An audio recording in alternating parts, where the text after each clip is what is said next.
అలానే మిస్సెస్రావు భారతీయులు బద్ధకస్తులు అనేది సర్వేలు చెప్తూ ఉంటారు. దానికి బెంచ్ మార్క్ ఏం చెప్తారో తెలుసా? కొన్ని సర్వేలు ఎక్కువగా క్రికెట్ చూసేటువంటి వాళ్ళు భారతీయులేనండి. అందుకే భారతీయులు బద్ధకస్తులు అని చెప్పి వాళ్ళు అంచనా వేస్తూ ఉంటారు. ఇప్పుడు అన్క్లైమ్డ్ అమౌంట్ని కనుక చూస్తే బ్యాంకుల్లో ఉండే అమౌంట్ని 67,000 కోట్లు ఉందని అంటే మన బ్యాంక్ అకౌంట్లని మనమే పట్టించుకోవట్లేదు. చాలా మంది బ్యాంక్ అకౌంట్లు ఓపెన్ చేస్తారు, దాంట్లో మినిమం బ్యాలెన్స్ ఉంచుతారు, తర్వాత అకౌంట్స్ గురించి పట్టించుకోరు. ఇలా అన్క్లైమ్డ్ అకౌంట్స్లో 67,000 కోట్లు ఉందంట. ఇదంతా కేంద్ర ప్రభుత్వానికి చెందుతుంది అనమాట. రాబోయే రోజుల్లో ప్రస్తుతం బ్యాంకుల ఖాతాల్లో ఉంది ఈ అమౌంట్ అంతా 67,000 కోట్లు. చిన్న అమౌంట్ కాదు కదా. ఇదంతా కూడా రెగ్యులర్గా ఈ అకౌంట్స్ని మెయింటైన్ చేయకపోవటం, అకౌంట్ ఓపెన్ చేసి బ్యాంక్ అకౌంట్ని పట్టించుకోకపోవటం, ఈ కారణంగా జరిగేటువంటిది. లేదంటే కొంతమంది చనిపోయిన తర్వాత ఆ అకౌంట్ని వేరే మార్చుకోవాలన్నా లేదంటే దాన్ని క్లోజ్ చేయాలన్నా చాలా ప్రాసెస్ ఉంటుంది. బ్యాంకుల్లో ఈజీగా క్లోజ్ చేయరు, క్లోజ్ చేసే అమౌంట్ ఇవ్వరు అంత ఈజీగా. దానికి వచ్చే ప్రాసెస్ ఉంటుంది, కనీసం 10-15 రోజులు పడుతుంది. ఈ 10-15 రోజులు బ్యాంకుల చుట్టూ తిరిగే కన్నా ఆ బ్యాంకులో ఉండేటువంటి 1,000 రూపాయలు 2,000 రూపాయలు వదిలేయడానికి సిద్ధపడుతుంటారు చాలామంది. అలా రకరకాల రూపంలో పోగుబడినటువంటి డబ్బు 67,000 కోట్ల రూపాయల బ్యాంకు అకౌంట్స్లో అన్క్లైమ్డ్ ఉందేనంటే మన ఆర్థిక డిసిప్లైన్ మన వాళ్ళలో ఎంతమందిలో ఉంది అనేది కూడా మనం అర్థం చేసుకోవచ్చు. ఏ బ్యాంకుల్లో ఎంత ఉంది ఎక్కువగా అనేది కూడా లెక్క తీశారు. ఇప్పుడు ఆర్బీఐ లెక్క తీసింది ఏ బ్యాంకుల్లో అసలు పట్టించుకోకుండా అకౌంట్స్లో మూలుగుతున్నటువంటి డబ్బు, అంటే అసలు క్లైమ్ చేసుకోకుండా, అంటే డ్రా చేసుకోవడం కానీ ఈయటం కానీ ట్రాన్సాక్షన్స్ లేనిటువంటి అకౌంట్స్, అసలు అకౌంట్కి సంబంధించినటువంటి మనుషులు ఉన్నారా లేదా తెలియనటువంటి అకౌంట్స్ అవన్నీ కూడా. వాటిల్లో 67,000 కోట్లు ఉన్నాయంటే మరి అది కేంద్ర ప్రభుత్వమే కదా. కేంద్ర ప్రభుత్వం అంటే నరేంద్ర మోడీ గారి ఆధ్వర్యంలో ఉన్నటువంటి కేంద్ర ప్రభుత్వం. సో దీనికి సంబంధించినటువంటి న్యూస్ మనం చూస్తే, తాజా న్యూస్ని మనం చూస్తే చాలా ఆశ్చర్యం కలుగుతుంది మనకి. ఎందుకనంటే సో అన్క్లైమ్డ్ డిపాజిట్స్ జూన్ చివరి నాటికి బ్యాంకుల్లో ఉన్నటువంటి మొత్తం 67,000 కోట్లు. ఏ బ్యాంకులో ఉన్నదనేది మనకు ఇక్కడ లిస్ట్ అవుట్ అయ్యింది. చూడండి ఇక్కడ ఏ బ్యాంక్ వద్ద ఎంత. State bank of India highest ఉంది, 19,000 కోట్లు, ఆల్మోస్ట్ 20,000 కోట్లు ఉంది దాంట్లో. పంజాబ్ నేషనల్ బ్యాంక్ 6,910, అంటే 7,000 కోట్లు సుమారుగా. కెనరా బ్యాంకు 6,278, ఆల్మోస్ట్ 6,300 కోట్లు Canara bank. ICICI bank private bank 2,063 కోట్లు. హెచ్డిఎఫ్సి బ్యాంకు 1,600 కోట్లు. యాక్సిస్ బ్యాంకు 1,360 కోట్లు.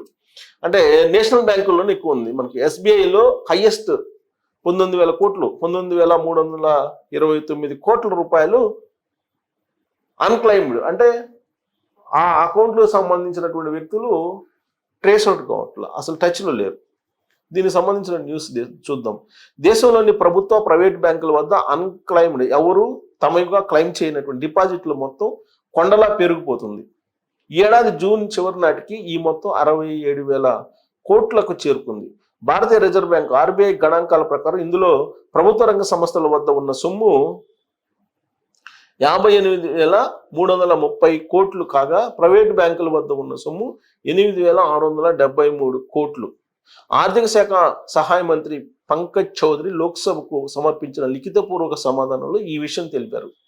ప్రభుత్వ రంగ బ్యాంకుల్లో స్టేట్ బ్యాంక్ ఆఫ్ ఇండియా 19,329 కోట్లు, ప్రైవేట్ బ్యాంకులో ఐసిఐసిఐ బ్యాంకు 2,063 కోట్ల వద్ద గరిష్టంగా ఈ నిధులు ఉన్నాయి. అన్క్లైమ్డ్ డిపాజిట్లకు సంబంధించిన సమాచార లభ్యతను సరళం చేసేందుకు ఆర్బీఐ ఉద్గమ్, అంటే అన్క్లైమ్డ్ డిపాజిట్లు గేట్వే టు యాక్సెస్ ఇన్ఫర్మేషన్ పేరిట కేంద్రీయ వెబ్ పోర్టల్ ఒకటి ప్రారంభించింది. ఇది యాక్చువల్గా లాస్ట్ ఇయర్ కూడా ప్రారంభించింది, దానికి ఎంత రెస్పాన్స్ లేదు. ఈ పోర్టల్ ద్వారా రిజిస్టర్డ్ వినియోగదారులు అన్ని బ్యాంకుల్లోని అన్క్లైమ్డ్ డిపాజిట్ల సమాచారాన్ని పొందవచ్చు.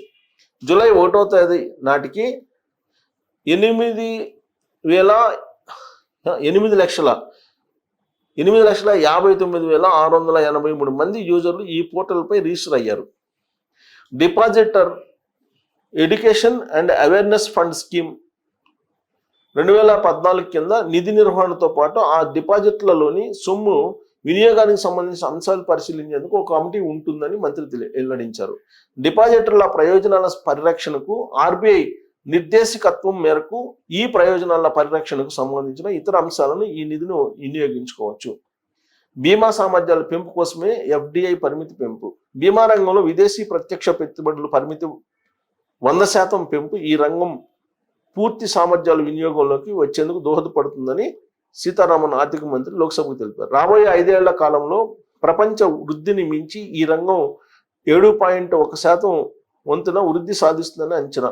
ఆర్థిక మంత్రి ఫిబ్రవరిలో ప్రతిపాదించిన 2025-26 కేంద్ర బడ్జెట్లో బీమా రంగంలో ఎఫ్డిఐ పరిమితిని ప్రస్తుతం 74% నుంచి 100%కి పెంచనున్నట్లు ప్రతిపాదించారు. ఎఫ్డిఐ పరిమితి 74% ఉండడం వల్ల విదేశీ బీమా కంపెనీ మిగతా 26 వాటా కోసం దేశీయ భాగస్వామిని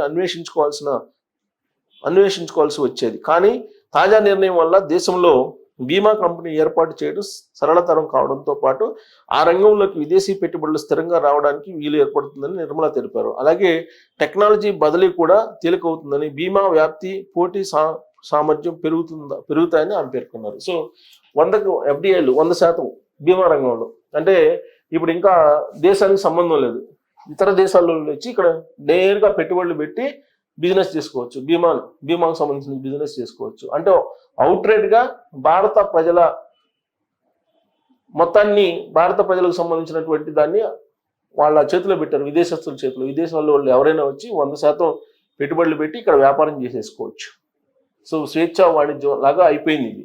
సో రాబోయేటువంటి రోజుల్లో విదేశీ కంపెనీలు భారతదేశంలోనికి సంబంధించిన ప్రజల మీద నాట్యం చేయబోతున్నారు అనమాట.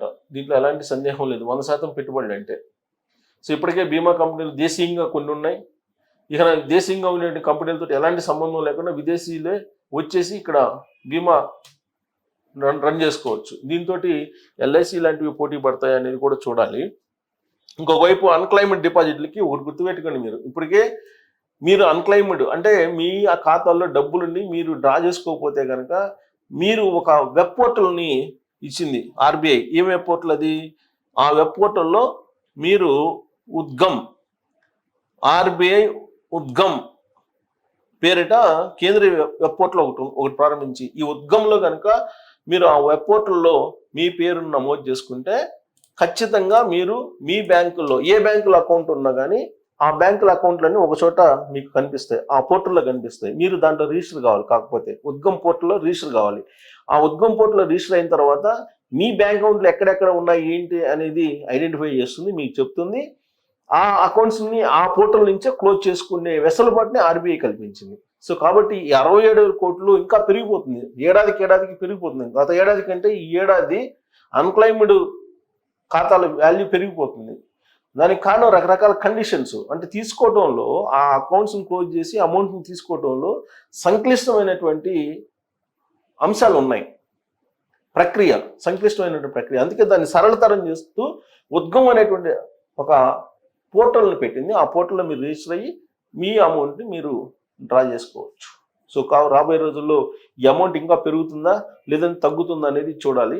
భారతీయులు ఈ ఉద్గమ్ పోర్టల్ని ఎంతవరకు ఉపయోగించుకోగలరు అనేది కూడా మీరు కామెంట్ చేయొచ్చు.